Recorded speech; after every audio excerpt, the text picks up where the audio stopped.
Hello guys, welcome to the channel. आज हम बात करेंगे मोस्ट इंपॉर्टेंट टॉपिक के बारे में, जो है बेस्ट सब्जेक्ट कॉम्बिनेशन। सबके दिमाग में कहीं ना कहीं चल रहा है कि सर वो सब्जेक्ट कॉम्बिनेशन बता दो जो एक बार दे दें, उसी की तैयारी कर लें और एग्ज़ाम में वही आ जाए। तो आज इसका ना बिल्कुल सुपड़ा साफ कर देंगे। बिल्कुल बता देता हूँ एग्जैक्ट सब्जेक्ट कॉम्बिनेशन क्या चाहिए आपको और क्या रखना चाहिए, ताकि जब एग्ज़ाम आए तो आप मोस्ट यूनिवर्सिटीज़ में आप एलिजिबल हो। ठीक, पर उसको पहुंचने से पहले, पर वहां जाने से पहले एक बार एनटीए के बारे में हम देख लेते हैं। ठीक, तो यूजीसी नेट जो कि न्यूज़ आई थी जब, तो उन्होंने एक इंफॉर्मेशन दी थी जिसके बाद से कंफ्यूजन जो है बढ़ता चला गया। क्या थी वो न्यूज़? एग्जैक्ट वर्ड क्या थे? The candidates will be allowed to take subjects in the CUET irrespective of the subjects opted in class 12th। भाई इर्रिस्पेक्टिव, आपने पीसीएम लिया, पीसीएमबी लिया, पीसीबी लिया, या फिर आप कॉमर्स से हैं, या फिर आपने मैथ्स पढ़ी है, फिजिकल एजुकेशन पढ़ी है, उससे कोई मतलब नहीं। अगर आप साइंस के स्टूडेंट हैं तो आप कॉमर्स को पढ़ लीजिए, कॉमर्स के हैं तो साइंस में ले लीजिए। तो यहाँ से ना कन्फ्यूजन स्टार्ट हुआ जब उन्होंने ये लाइन लिख दी, irrespective of the subjects. Irrespective, भाई वो कोई मतलब नहीं है आपने क्या पढ़ा क्या नहीं पढ़ा। आपको जो मन कर रहा है, जिसमें ग्रेजुएशन करना चाहते हो उसमें कर लो, बस क्लास 12th पास होनी चाहिए। और परमिसिबल लिमिट है 5 सब्जेक्ट्स। उन्होंने बताया भाई 5 सब्जेक्ट्स में आप चूज कर सकते हो डोमेन के, और उसमें आप कहीं भी चूज करके अपना सिलेक्शन ले लो। पर इसके बाद पहले जाने से पहले एक बार ये देखते हैं।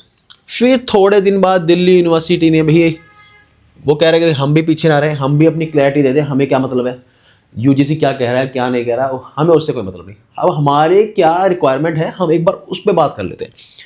तो दिल्ली यूनिवर्सिटी ने क्या निकाला? एग्जैक्ट वर्ड्स हैं, the candidates must have studied and pass class 12th।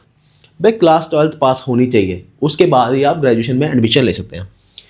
और it's equivalent from a single recognise board. कोई ऐसा रिकॉग्नाइज बोर्ड जैसे सीबीएसई हो गया, आईसीएसई हो गया, जो भी आपका स्टेट बोर्ड है, पर वो रिकॉग्नाइज्ड होना चाहिए किससे? गवर्नमेंट ऑफ इंडिया से। तो अगर तो आप एलिजिबल हैं सीयूटी में बैठने के लिए और उसके बाद अपना दिल्ली यूनिवर्सिटी में अप्लाई करने के लिए। ठीक, उसके बाद जो दूसरी लाइन बोली वहां जाकर कॉन्ट्राडिक्ट होगी दोनों बातें। For admission to university of Delhi, अगर आप चाह रहे हो दिल्ली यूनिवर्सिटी में एडमिशन लेना, it is mandatory for the candidates to appear in CUET UG 2025 in those subjects in which he or she is appearing or has passed class 12th। अब UGC ने तो बोला था भाई irrespective of the subjects you have studied in class 12th। भाई आपने जो भी पढ़ा है उससे कोई मतलब नहीं, आपको जहाँ जाना है आप वहाँ चले जाओ। ठीक, आपने कॉमर्स पढ़ी थी, अब आप बीटेक कर लो, या फिर आप फिजिक्स ऑनर्स कर लो, आप केमिस्ट्री ऑनर्स कर लो, आप बायोलॉजी कर लो ऑनर्स कर लो, आप मैथ्स ऑनर्स कर लो। पर दिल्ली यूनिवर्सिटी कह रहा है भाई आप उसी सब्जेक्ट्स को चूज करो जो आपने क्लास 12th में पढ़े थे। ठीक, और उन्हीं में आप जब अप्लाई करेंगे सीयूटी के बेस पर, उसके बाद जब डॉक्यूमेंट वेरिफिकेशन के लिए आप जाएंगे तो हम चेक करेंगे भाई कि आपने जो अप्लाई किया था, मान लो आपके पास पीसीएम थी, फिजिक्स केमिस्ट्री मैथ्स थी आपके पास, अब आप कह रहे हो कि सर मैं तो बायोलॉजी में करना चाहता हूँ, बायोलॉजी ऑनर्स करना चाहता हूँ, अपनी ग्रेजुएशन करना चाहता हूँ, तो अब क्या हो सकता है? क्या मैं कर लूँ? नहीं, दिल्ली यूनिवर्सिटी कह रहा है भाई ये अलाउड नहीं है। ऐसे ही अगर कॉमर्स का बच्चा है, अब वो कहे भाई मुझे तो भैया फिजिक्स में करनी है, फिजिक्स ऑनर्स करनी है, तो वो कह रहे भाई नहीं, आप सिर्फ उन्हीं सब्जेक्ट्स को चूज कर सकते हैं जो आपने क्लास 12th में पढ़े थे। अब ये तो कॉन्ट्राडिक्ट हो गई बात, सर अब क्या करें? अब यहाँ समस्या स्टार्ट हुई। ठीक, अब भाई अब ये यूजीसी की बात होगी, हमने कर ली दिल्ली यूनिवर्सिटी की बात, पर एक तो चीज़ रह गई ना सर, क्या? वो रह गई एनटीए, जो एग्ज़ाम कंडक्ट करा रही है, जो सारा भसड़ कर रही है, उसका क्या? वो भी कुछ कह रहा है क्या? वो भी कह रहे हैं, उन्होंने भी अपना पलड़ा झाड़ दिया। वो क्या कह रहे हैं भाई? एनटीए कह रहा है कि भाई हमारा जो काम है ना हमारा जो काम है, हम कोई यूनिवर्सिटी नहीं है, हमारा क्या है काम, entry is confined to the registration of candidates. हमारा काम है क्या है कि भाई जो बच्चा पेपर देना चाह रहा है उसका हम रजिस्ट्रेशन करा लें। कंडक्ट द बेस्ट टेस्ट, भाई हम एक टेस्ट कंडक्ट करा दें जो एक सुटेबल स्टैंडर्ड का हो, जो आपको CUET के लेवल का हो, हम एक टेस्ट कंडक्ट करा देंगे। उसके बाद एक आंसर की दे देंगे कि भाई आपको कोई ये आंसर दिए, ये पेपर था, इसका आंसर की ये आ गई। फिर इनवाइटिंग चैलेंजेस की, आप में से कुछ बच्चे कहेंगे कि सर मैंने तो ये क्वेश्चन करा था, इसका आंसर मैंने ये दिया था, पर NTA ने ये दिया है, तो अब ये आप अपने चैलेंज डाल दो कि सर मेरा आंसर ठीक है, तो वो देखेंगे कंसिडर कि आपका आंसर ठीक है नहीं है। ठीक होगा तो आपको 5 नंबर मिल जाएंगे, नहीं होगा तो -1 हो जाएगा।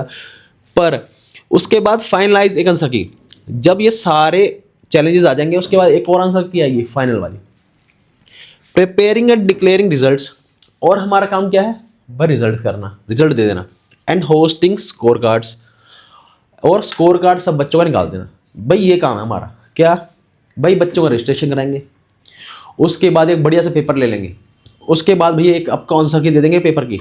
फिर आपकी कोई दिक्कत आ रही है भाई, क्वेश्चन में कोई आपको समस्या आ रही है, तो आप अपने ग्रीवेंसेस, अपने चैलेंजेस आप अपना NTA में डाल सकते हैं। और चौथा भाई, हम आपका रिजल्ट दे देंगे, फाइनल आंसर की दे देंगे, और आपका स्कोर कार्ड आपको आपके हाथ में पकड़ा देंगे। उस बेसिस पे आप किसी भी कॉलेज में जो मन चाहे वहाँ आप अपना एडमिशन लो। और एक बात और कही, अब मैं universities, A merit list will be prepared for participating university organizations. University will may conduct their, अब हम अपनी एक मेरिट लिस्ट बना के यूनिवर्सिटीज़ को, भाई दिल्ली यूनिवर्सिटी तू ये ले ले, BHU तू ये ले ले, भाई ये इन बच्चों के इतने मार्क्स आए हैं। जो भी आपकी कर्नाटक यूनिवर्सिटी है, कश्मीर यूनिवर्सिटी है, जम्मू कश्मीर, मिजोरम यूनिवर्सिटी, जो भी यूनिवर्सिटीज़ हैं, सबको भैया अपना अपना एक ना पेपर पकड़ा देंगे। भाई ये बच्चे बैठे थे पिछले साल, 11 लाख बच्चे बैठे थे, उनकी एक लिस्ट बना के उनको पकड़ा दी कि भैया ये 11 लाख बच्चे बैठे थे, पहले नंबर पे ये आया, दूसरे नंबर पे आए, इसके इतने नंबर आए, राज मल्होत्रा के इतने आए, सुशांत के इतने आए, अर्नब के इतने आए, सुहानी के इतने आए, सबके नाम लिख के पकड़ा दिए। उसके बाद क्या होगा भाई, अब यूनिवर्सिटीज़ जो हैं वो अपना कंडक्ट कराएं इंडिविजुअल काउंसलिंग वो अपनी कंडक्ट कराओ। मेरा कोई मतलब नहीं है काउंसलिंग कराने का, काउंसलिंग मैं नहीं कराता, मेरा काम क्या है, बस पेपर बनाना, पेपर दिलवाना, टेस्ट लेना, आंसर की दे रहा, स्कोर कार्ड पे बनाना। भाई मेरा ये काम है, मैं कोई यूनिवर्सिटी से पंगे वगैरह नहीं ले रहा, मेरा कोई उनसे लेना देना भी नहीं है। अपनी काउंसलिंग जो करानी है अपने बेसिस पे, जो भी स्कोर कार्ड दिया है उस बेसिस पे आप अपना लो, मेरा कोई लेना देना नहीं उससे। ठीक, अब ये तो अलग बात होगी भाई, UGC कह रहा है भाई वो सब्जेक्ट ले लो जो पढ़ना है, जिसमें चाहते हो वो वहाँ ले लो। दिल्ली यूनिवर्सिटी कह रहा है कि भाई मैं तो वो लूँगा ही नहीं, मैं तो वही कंसिडर करूँगा जो आपने 12th में पढ़े। NTA भाई, अब NTA किसकी बात माने, NTA कह रहा भाई जिसकी माननी है मानो, मेरा कोई लेना देना नहीं है, मेरा कोई लेना देना नहीं है। क्यों, मैं तो भैया सिर्फ पेपर लेता हूँ, मेरा कोई मतलब नहीं है इनसे, मैं तो स्कोर बना के दे दूंगा, आपने जो चूज़ करा। अब यहाँ क्या कौन लटका, यहाँ पर इन तीनों की बातों में एक बंदा है जो लटक गया, वो है कैंडिडेट, जो बच्चा तैयारी कर रहा है। ठीक, अब जो बच्चा है बेचारा वो तैयारी कर रहा था साल भर, अब वो यहाँ के फंस गया कि अब मैं क्या करूँ, कहाँ जाऊँ, कौन सा रास्ता पकड़ूँ, ये तो बड़ी समस्या हो गई। अब इसका समाधान क्या है दोस्तों, आप लैंग्वेज पकड़ो, कोशिश करो अपना एक जनरल एप्टीट्यूड टेस्ट जो है उसको लो, उसको देना ही देना है, वो तो हर यूनिवर्सिटी में वैलिड है। उसके बाद डोमेन जो सिलेक्ट कर रहे हो ना आप, डोमेन वो सिलेक्ट करो जो आपने 12th में पढ़े। अब कम आता है ज़्यादा आता है, अब वो तो जो है वो है, उस पर मेहनत करो, उसको इम्प्रूव करने की कोशिश करो, और वो आपके 12th बोर्ड में देने ही हैं आपको वो एग्ज़ाम्स, तो उस पर मेहनत करो ताकि जब पूरी मेहनत करने के बाद एडमिशन लेने जाओ ये ना हो कि आपको बाहर निकाल दें, सिलेक्शन ना हो, फिर आपको बहाने मार दें, जी हमने तो ये बोला था, हमने तो ऐसे कहा था, हमने तो ये सुना था। कोई नहीं सुनता, मैं आपको सच बता रहा हूँ, कोई नहीं सुनता, सब अपना पलड़ा झाड़ लेते। तो अब अपने लैंग्वेज टेस्ट चूज़ करो जो भी आपको लैंग्वेज देने हैं, उसके बाद अपने डोमेन वो चूज़ करो जो आपने 12th में पढ़े हैं। ये नहीं कुछ भी बिजनेस ऑनर्स देने लग गए साइंस के बच्चे या कुछ और दे रहे हो, वो दो जो आप पढ़ के आए हो। एक ही सीट तो चाहिए एक ही सीट चाहिए ना, एक कोई भी बढ़िया डोमेन अपना चूज़ करके बढ़िया नंबर ले लो उसमें। ठीक, उसके बाद अपना जनरल एप्टीट्यूड टेस्ट रोज़ क्लासेस चल रही हैं तेज पर, अपनी तैयारी को करो तेज। करना चाहते हो तेज सेलेक्ट, तो करना क्या है, सिर्फ आपको तेज की फैमिली जुड़ना है। जुड़ने के लिए कोई फीस नहीं, कोई एप्लीकेशन फॉर्म नहीं, कोई यूजीसी डीयू एनटीए की कोई बसट नहीं। करना क्या है, सिर्फ लाल बटन दबाओ सब्सक्राइब का और ऑफिशियल मेंबर बन जाओगे आप तेज के। और सारी इन्फॉर्मेशन टाइम टू टाइम मिलती रहेगी ताकि कोई दिक्कत ना हो, सिलेक्शन आराम से अच्छे कॉलेज में हो जाए। यही तो चाह रहे हैं हम भाई। ये तो अपना अपना पलड़ा झाड़ेंगे, हमें इनसे बचना है। हमें इस साल सिलेक्शन लेना है, हमें कोई मतलब नहीं एनटी क्या कह रहा है, यूजीसी क्या कह रहा है, सब अपना अपना पलड़ा झाड़ते हैं आखिर में। पिछले साल इतनी दिक्कतें हुई, कई बच्चों के सिलेक्शन रुक गए थे। बड़ा दुख होता है भाई, जब पूरे साल मेहनत करते जाओ आखिर में आके ये अपने अपने पलड़े झाड़ते हैं। हमारा नहीं जी, हम तो ये कहेंगे, हम तो ये कह रहे थे जी, हम तो ये कह रहे थे, कोई नहीं सुनता। सीधी बात ये है, ठीक। लैंग्वेज टेस्ट डोमेन वो चूज़ करो जो आपने 12th से पढ़े हैं, और अपना जनरल एप्टीट्यूड टेस्ट प्रिपेयर कर लो बढ़िया से। यही तो बात है, और क्या है, बस यही बात है। तो ये बात थी मोटी मोटी जो मैंने बता दी। और ऐसी इन्फॉर्मेशन क्या करना है, सिर्फ चैनल से जुड़ना है ताकि इन्फॉर्मेशन टाइम टू टाइम मिलती रहे। अपना ख्याल रखो, मौसम बदल रहा है, गला वला ख़राब मेरा तो हो गया है, तुम अपना बचा लो, ठीक। खूब ख्याल रखो, टेक केयर।